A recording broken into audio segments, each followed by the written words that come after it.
So you've got 100 million views a month on YouTube, and that translates into how many leads for your core business so far? Zero? It's kind of amazing that the business does as well as it does. We're like not great managers. There's kind of no systems. We didn't even count all the people that were on our team until like yesterday, and we're like, holy shit, it's 15 people that are just on payroll, not making any money for us. We hate selling. We hate asking people. Well, also we didn't to buy believe our in the stuff. product and still almost don't.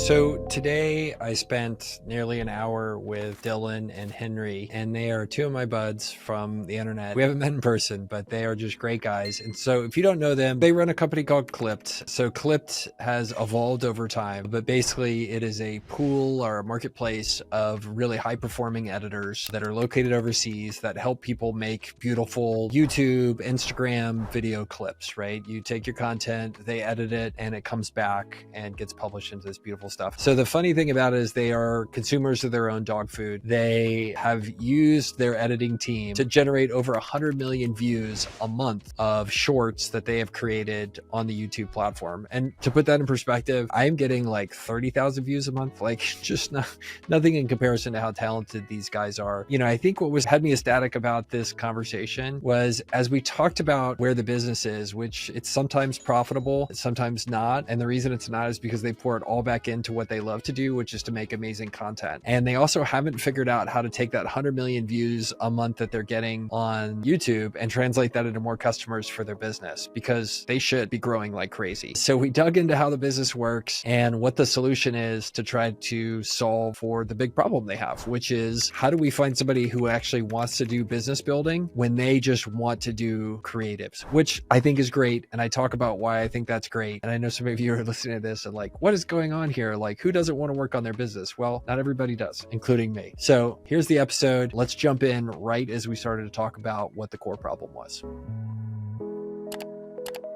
So tell me about where the business is right now. Let me give you the kind of like last 2 years of background. So we spun up this thing, kind of managed marketplace of video editors. Folks like Michael Girdley come to us. They have a bunch of video they want to make. They don't know who can actually make the video. So we'd match them with a video editor from our team. We did 1.2 million our first year. Margins are like maybe 50%. In theory. In theory. Dylan and I kind of hated it. We actually tried to sell it to your team. So we did a little diligence with your team. You DM'd me and asked me to buy it at one point, and I was like, well, how much do you want? And you were like, a lot. And I was like, okay, no, thank you. Yeah.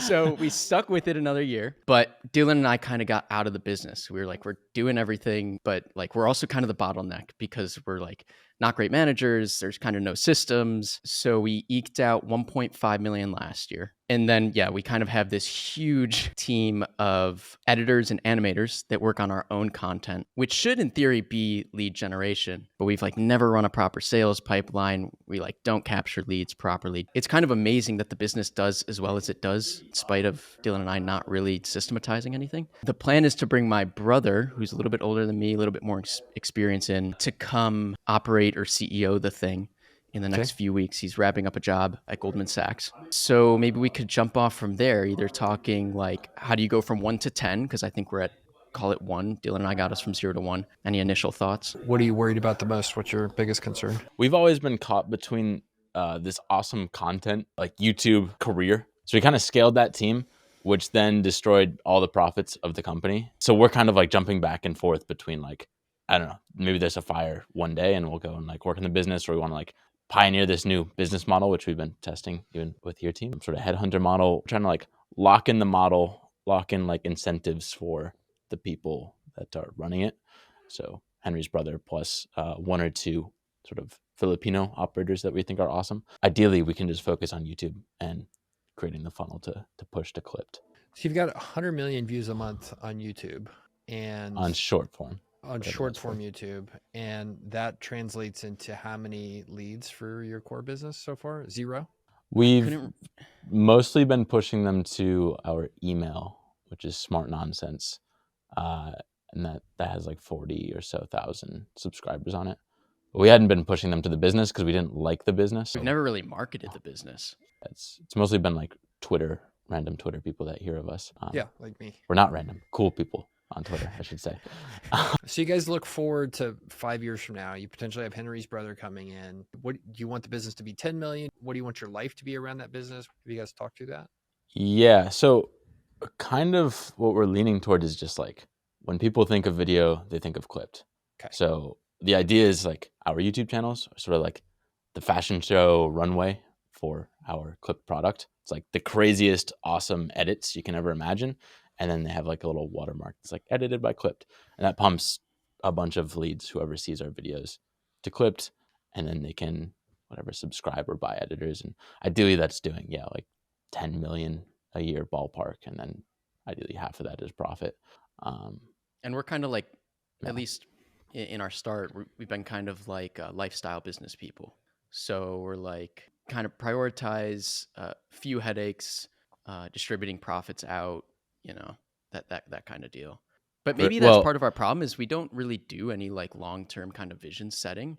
We're very much of like the David Hannemeyer Hansen, Jason Fried Basecamp guys, which is like we don't necessarily have this big hairy mission thing. Mm-hmm.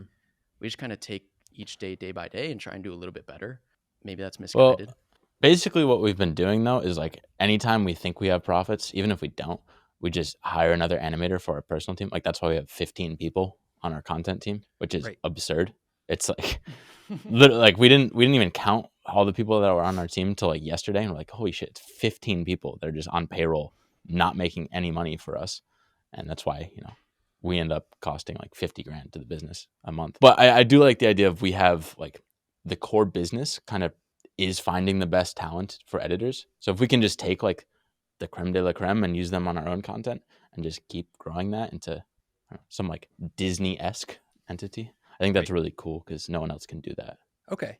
So to parrot back what I just heard from you, it sounds like what you guys love doing and like your day to day is really like much more like the creative side. If you do the love, hate, devil, angel thing, like the angel is you guys love this process of creating, ideating, making beautiful stuff. And then there's the other stuff, which is just not as appealing. Did I hear that?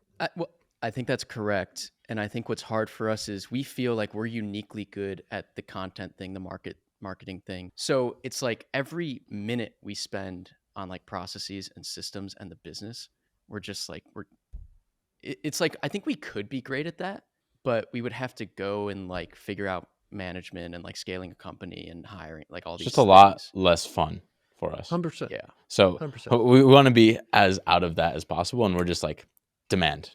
Let's just like get everyone excited about Clipped and then not have to operate it. Look, and I think that's my 2 cents as a 49-year-old. Like, I think that level of introspection and comfort in where you guys have the love, like, I think that's amazing. Like, you guys are like way behind, ahead of your years. Like, I know people my age that still haven't figured out what they like to do in life. So, like, I think it's awesome. And just my 2 cents, I don't think there's a little hint of guilt you guys talk through and you're like, well, the other stuff, like we don't really like it, and you have a little guilt when you describe it. It's just a twinge. Like, I would encourage you, like, you should feel no guilt about that whatsoever. That's what I think. And it's the same thing how, like, in the media business, the way we've set up so far, you notice I have not talked to anybody in your team. I haven't talked to you guys. I haven't done any contract negotiation. I haven't done any of that stuff. Because guess what? It makes my eyes bleed too. Yeah. But I think the double-edged sword is we're fearful of, like, we know we're very scrappy and we can keep this thing hovering at $1.5 million a year. And Dylan and I, like, we can always go find business and sell. And that's kind of our 0 to 1 scrappiness. I think there's this fear of like, can somebody else keep this thing on the tracks and scale it without us? Because we haven't seen it. Yeah. So I don't know if I fear that.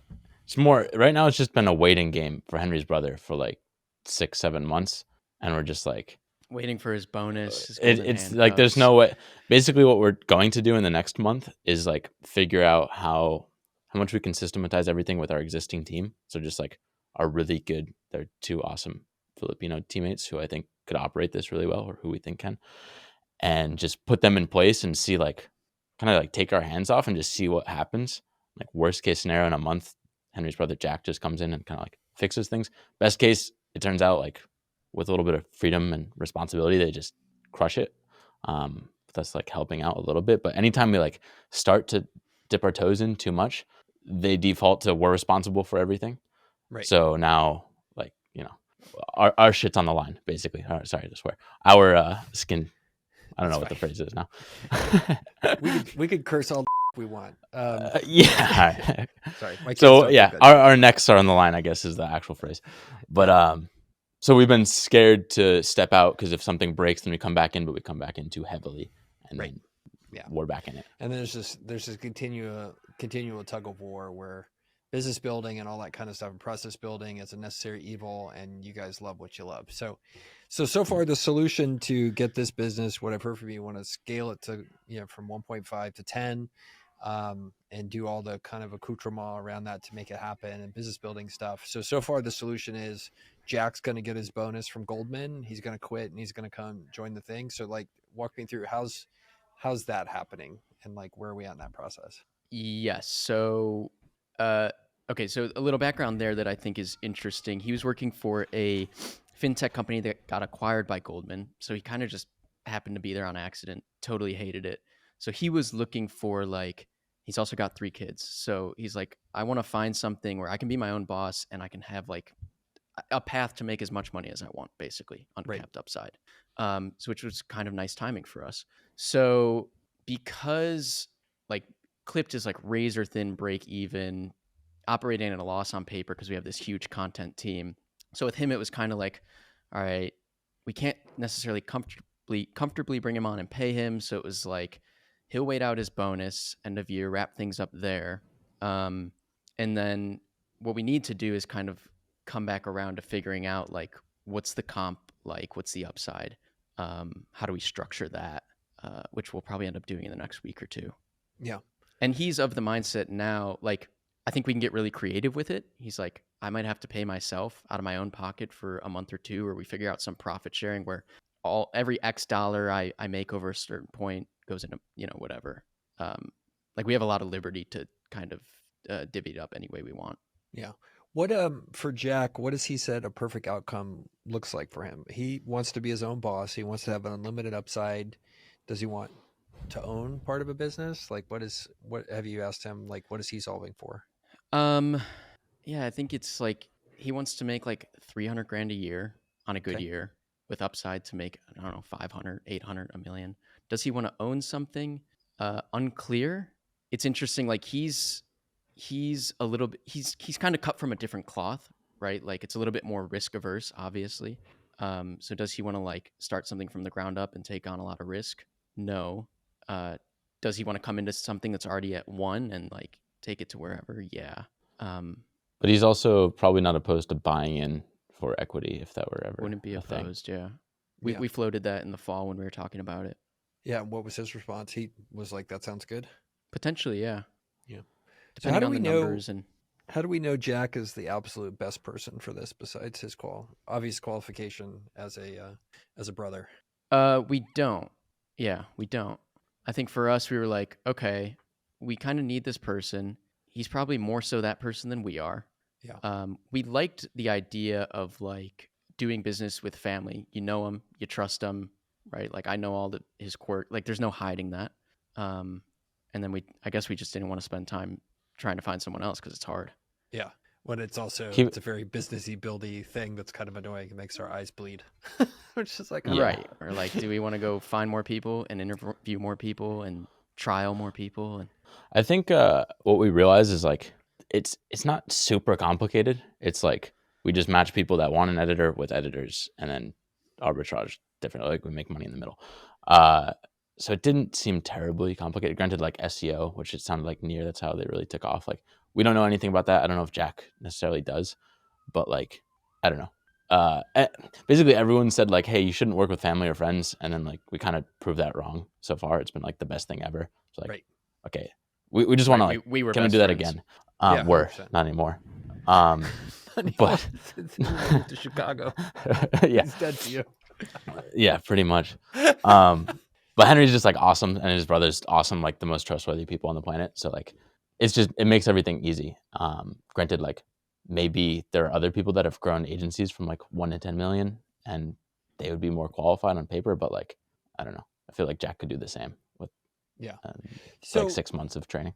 100%. So he's a smart guy. He cares. Yeah. So when you think about the unfair advantages you guys have. You have this short form video machine, and your longs are good too. Like I've watched your longs; they're really good. Like I love the celebratory one you did at the last big milestone. So anyway, as a Yeah, long thanks. guy, I think congratulations on those. They're really, really. I watched this and I was like, dude, we need to be this good. So it's really good. It's a totally different beast. Yeah. We're still trying to like figure out, and we don't have the time yet, but figuring out long form. Yeah, it turns out I just get on there and act like an idiot, and I get like 2,000 views. So when I figure it out, I'll let you know. Yeah. I'll let you know everything. But like, it seems your unfair advantage is the audience that you've built there, and like one of the things that Jack will need to do is figure out how to translate that into leads for Clipped. Have you tried to convert people from the newsletter? Has that worked? Barely. We've like tried one. Barely tried. Barely tried. Barely worked also, probably. What is barely tried? Barely tried is we maybe ran like a little native ad in the middle of a newsletter to Clipped, got maybe 10 leads, but they were all bad fit. All bad fit. Okay. But you're And we doing did that weekly. Yeah, no, daily, and we did that maybe 3 times and then pulled the plug. And so you're doing daily newsletters. Yeah, in theory. There may be 2 or 3 a week right now. Perfect. we kind of there was this joke where we like, instead of like going 0 to 1 and then getting out and like everything's smooth, we go like 0 to 0.8 and then get out, and then everything crumbles, and then we like move on to the next thing and we're like, oh fuck, that thing's crumbling, and then we just end up juggling content, a newsletter, a company. We leave like 10% too early. Yeah, it's perfect, but it doesn't cross the threshold. So well, what I was starting to probe on is, as creatives, there's a natural tension for us where the business buildy kind of sales stuff like starts to, we have to get comfortable with that happening. And it's not us clicking send on it, but it's like, for example, like I have a course, right? And like we sell the course, and like I have a newsletter, which I love giving away the newsletter because we teach people stuff through the newsletter. But like at some point we had to just send one of our issues of the newsletter that was just like, hey, please be my customer, and here's a sales pitch. And it was one of those things where like as a creative, I was just like, oh, I hate selling. And then like I was just probing, like, this is one of the things Jack is going to have to do to make this work. Like we have to have some asks. Like, are you guys going to be okay with that? Yeah, like is that an archetype thing though? Like, because I think both Dylan and I, we hate like asking, we hate kind of selling, we hate asking people. Well, also we didn't believe in the stuff. product and still almost don't. So it's extra scary. Yeah, so but it sounds like another Michael, project you might for Jack. Yeah, granted, the product's a lot better now that we've come back. Like the last 2 months, we've been like figuring it out. So I think it's going better. But traditionally, we haven't wanted to promote anything because we basically hired a lot of animators for our company, and most people just want video editors, and it's a totally different skill set. Like they can kind of do editing well, but it's like literally a different software that you use. So we just had like the wrong product market fit. I don't know what you want to call it. So that was always like eating at us. It's like most people just want to make like cool clips for their podcast, but we have like the best people for making an Apple ad, and like the crossover doesn't make sense. So that was one issue with promoting it. Yeah. Henry, you were saying something else? Well, it sounds like as a creative, you had the same kind of like, I don't like selling my stuff. Oh, I hate projection. It's just what it I is? never went into sales. I make a bad salesperson. But yeah, there's this. I mean, the huge motivator for me, I think, is ultimately the motivator you guys have hit on, which is like, you're like, crap, we just spent $30,000 this month giving away all this content for free. Like somebody should pay us for this. And I think that my bank account ultimately like came over my fear of rejection. So it totally worked. Yeah, we're getting in there. So totally dig it. So look, the one thing you said that I want to hone in on, and I think is so critical for the business going forward, is how you're going to set this stuff up with Jack. And like, he's coming in, you have a business that is running at 50% gross margin, but it's not really generating a lot of profit. So Jack trying to make 300,000 a year, 25,000 a month, you know, and balance all that out. Like there's a tension as he's coming in that has me kind of concerned, right? Especially when he says something like, well, I could work for free for a month or two. It's like, whoa, I've incubated businesses or started businesses. I worked in one of them for 2 years without getting paid anything. Now, was that an extreme example and I was able to do that? Yeah. but like there's when people come into like a risky situation like you guys have created with a new business, the CEO and an incoming CEO or partner in the case of Jack maybe needs to be somebody who's able to act like an entrepreneur and not an employee, if that makes sense, right? And when I hear, oh, I could work for a month without any money, that has me little red tiny flag goes up. That's something we Mm-hmm. need to solve for. Hmm. Yeah. Yeah. He, in the past, I know I haven't talked to him too much about it, but like he was cool or seemed okay with like the idea of like a relatively big pay cut or like taking like 100K a year, for example. Yeah. And then, a little bit more upside, whatever that number is or something like that. So that was like in the ballpark of acceptable stuff when we talked about it a while back. Yeah. But I think Henry, you mentioned a bigger number. Did I misunderstand kind of Oh, I think you were asking me for like, what's his ideal world? Oh, his And I perfect think world. like in Yeah. 2 years, like he'd love to meet. He doesn't need to make 300 grand this year. I think like his base at Goldman's maybe 180. I think I forget what his uh, just kind of like monthly burn is, but we did talk about this. Like maybe you just make 100 grand base, 120 grand base, and then we figure out the upside thing. Yeah. Yeah. I think what would be really interesting there, if you think he's your guy, is there's some sort of scenario where he comes in, gets a base that's relatively low at this point. Over time, that goes to a market rate. And ideally, he would buy into the company at a certain point, right? Become a partner. Because, as I talk to you guys, like you have your zone of genius. And like I would encourage you to figure out a way to like structure it so that you can live entirely in your zone of genius. And also you don't have to do the stuff that is required to like manage a CEO and run a board and all that kind of stuff that I do that you guys, I just hearing you, it's going to make your eyes bleed if you have to do that stuff. And the best way is if we have a partner that comes in to the company that's complementary to you guys. And hopefully Jack is this guy. It's just about getting it Yeah. structured right. I think he is like based on all the conversations we've had. Like I think every time I talk to him and I tell Dylan, I'm like, he's way more measured than us. He looks at our balance sheet and P&L in like a much more analytical way. Um, I, so I think he'll definitely be better. And like Dylan said, it's a really simple business. Right. So I mean, yeah. Super cool. Okay. And so you think buying in is critical versus like a profit sharing thing forever? Look, I think in your shoes, what I would do is talk to Jack and figure out a phase in which he can come in and there's a mutual level of exploration. Like it's something where it's like, okay, we can pay you a salary and you're going to get a percentage of profits for this period of time. But after we get past that, like we would love for you to buy in and then get married. And I think I would encourage you to not skip the dating step of working together on this, because two things can happen. One, he may get in and learn some things about himself that he's not interested in it, wants to get out. And if he buys in initially, that creates a one-way door that's really hard to get out of.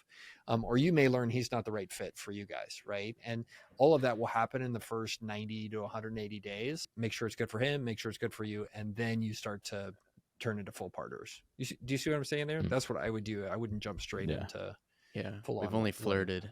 Yeah. This is it's just not even a date. This is just DMs. Courting. And so how do you think about figuring out the upside, like percentage wise and stuff like that, or total comp? There's no formula for how to do it. Ultimately what I love to do if I can is come up with something that is going to be appealing for everybody involved and everybody's going to feel like it's fair. So that's a rough way of saying, like, you talk about what the other person really wants to get to. And we talked about, he would love to get to 300K a year all in or more. Like I would solve for that and start to think about how can I align his upside with my upside. So for example, the absolute best thing for you would be if he comes in as CEO, takes a relatively low base, and then profit, meaning free cash flow coming out of the business, is how he gets paid the majority of his income, because that's how you guys get paid as passive owners of the company and the de facto marketing department. So that's the ideal. Then you have to see what actually works for him, because he may ultimately say like, okay, 100K base is not sustainable, or 50K base, or whatever is not sustainable for me. I don't know where he's living with his 3 kids, but that's where kind of the negotiation can happen. But I would optimally love to see him have a meaningful portion of the business. And for you, like the more you can align his incentive comp around around what you want to have happen, the better you're going to be, if that makes sense. So I don't know When if I when didn't you give. say meaningful, Go. because I brought this up with Andrew Wilkinson before, and he laughed at me at some conference. I was like, "Oh, it'd be cool if we were all like third partners and we all made the same." And he's like, "What?" It was actually a room of people, and they all laughed at me, because they're like, "He didn't start the company. Like that's unheard of. Like the max we've ever paid was like 17%." Um, so sorry, I got people in the background. That's fine. So I'm wondering like ballpark ranges, like what is roughly, Well, because we're totally out of first of all, those yeah. people in that room, that's not very nice. Like, that's just not I don't Yeah. like that. They don't have full context, so it's Yeah, like, it's just I not a don't very know. nice thing. It's just not very nice. Sorry, it goes against a very Girdley core value, and I would just say in a very nice way that was not very nice. Yeah. Look, I think that's where everybody's opinion starts to really matter. And then secondarily, I think that's where what opportunities, Henry's brother has on the open market also starts to factor, because that's one way this needs to be sustainable. This needs to be the best thing that Jack could possibly do as his next career step, right? For him to feel Mhm. fulfilled, and monetary is part of that, like all that's part of it. So, you know, I think that there is a calculus here that in your shoes, I would say, like, look, like the two founders so far have been in this longer than Jack has. We've built the business up to a certain level. It's not that profitable from a net margin standpoint, but it's there. And we have 100 million followers on YouTube. And we have a pretty darn good brand and track record. Like those of us on Twitter, we know you guys because you're really good. So you've brought those four things. So obviously it's not fair to you, in my opinion, for Jack to come in and day one get like a third of the business or whatever. Like, yeah, it would be kumbaya if that was there, but I don't, as your friend, I don't think that's fair to you guys. Feeling wise, I think there's a balance of that level of what you guys are bringing with making sure that there's enough upside for Jack. And if Jack wants to make, 300 to 500,000 a year, you guys are going to try to turn this into a $10 million business. And that means that $10 million business is hopefully throwing off 2 to 2.5 million a year in profits. That's a good way for Jack to make $600,000 or $700,000 a year, owning 25% of that business. So that would be kind of where my calculus would be. I think you guys really need a Jack desperately. I think I would allocate somewhere between 15 to 20 to 25% of the business over time, depending on how good he is, to have somebody like that in there that you could trust as a partner. And that may be a little aggressive, but I think that a lot of times you have to pay up for good talent. And if Jack's really good, like, he'll make you a ton of money. This is a much more valuable business if you get it to 10 million versus if you get it to 5 million. Right. We were operating off this heuristic when we were talking about comp and stuff in the fall. Our initial conversations with him, it was like, and I forget who it came from, but it was like, you want to make the person who's going to make you rich. Yeah. Which it kind of gets to your, like, make sure it's But fair, make sure it's a that's win an for everyone. ambiguous term. I think that was the issue. Like what's Yeah. rich for us is not rich. Like my mom's rich is like making 80 grand. So it's Right, like that's where the disparity comes up. Well, there's another way to do the phrase where it's like, you want to make the people working with you rich and you want to make yourself wealthy. Mm. So, anyway, That's good. some of the people that might have laughed at you in the room would think that way, but Yeah. but yeah, look, I think that's what life is about for me and for everybody else, and it sounds like it's for you guys too. Like, life is much more fun when it's a win-win-win. And I think, Dylan, when you suggested it's like 1/3 for everybody, like you were kind of going down that path of understanding like that harmonious way of living with your business partners is a lot of fun, right? And totally Mhm. there. So I'm totally with you. It's just a matter of adjusting that a little bit to where there's enough upside for Jack to feel like he's going to win and can win big time with you guys, but also you guys deserve credit for what you've brought so far. So I think that's why I think a third is way too high, but like 10%, I feel like my gut feeling is that's way too low because it's not fair to Jack, right? There's somewhere in the middle that's a better fit. That's helpful. Quick question, just while we're talking about incentives, we were thinking with those two Filipinos that would be operating, like one sort of doing sales and one making sure the clients we do have, if they're like subscribed to Clipt, they don't leave.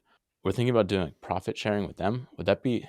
Have you done something like that before? Is that too crazy? Do you just prefer like, hey, if you sell someone, you make $500 and then do it that way? I don't know if you have any Yeah. thoughts So, on that. I mean, the typical way that salespeople get incentivized is comp based on what they actually sell, because they're the most output based measurable group, right? Like, and that's the way most salespeople are compensated. But in my opinion, if you have an opportunity to directly incentivize a sales rep based on the dollars they bring in the door and the new deals they sell, like you should do that. Mhm. Especially for a junior person. For a senior person, you may have to give them equity in the form of stock options or whatever. In your case, especially with folks who are overseas, because of the difference in laws and all that kind of stuff, a lot of times folks overseas just want to know, like, how do I get paid this month or this quarter? And they're less interested in stock options and stuff like that. And they're hard Right. to deal with, especially across border. So for the Mhm. sales rep, I would start with that and see if that's going to make them happy, and help them achieve their dreams. Mhm. One thing you can do is kind of a middle ground between bonuses and equity, as you kind of go in this middle and you give them something that looks like equity or performs like equity, like ownership in the company, but it doesn't tie you into them owning the company portion forever. And so there's different ways that this is called. Like, one of it is called phantom stock, and it's basically just say, like, look, we're going to pay you a bonus each month or each year, like you own 2% of the company, and here's how it works. When $100 comes out in profits, we give you $2 of it, like you own $2. Mhm. So the Mhm. downside of that phantom stock idea, which is basically just a different name for a bonus program, but the downside of that for US employees is it gets taxed like bonus, so the tax rate is much higher. But for overseas employees, they don't care. It's once a dollar goes to Philippines, the dollar goes to Philippines. That's just the way it works. Yeah. So that would be something I would consider trying with this retention person, because Mhm. ultimately, like, the best way you can design your business is to have as many of the critical decision makers and influencers inside the company aligning their interests directly with yours. In the past, in certain companies, we've allocated 10% and just said, this is going to be the profit pool, and we're going to have a profit sharing plan amongst all of our folks, and we're going to be transparent to them, and they get to split 90 and they get to split 10 and we get to split 90. And it's proven to Mhm. be really good. It's helped with retention and people feeling like they're owners. And ultimately, the more people you can have act like owners, the better the business is going to do. What was interesting when we first started working with folks overseas is we took this very much like Silicon Valley company culture, this whole thing, and Netflix. like Netflix is right. We took a lot of our business model from Netflix, and we tried to superimpose that on like culture in the Philippines. They didn't Yeah. care about any of that stuff, none of it. They're like, I just want to get a stable paycheck every month. That's what I care about, is my job security. And we're out here like core values and one-on-ones, and like they're like, we just don't care. Yeah. So Yeah. I would encourage you guys, when you have the time. Dylan, you're still in New York, or where are you at these days?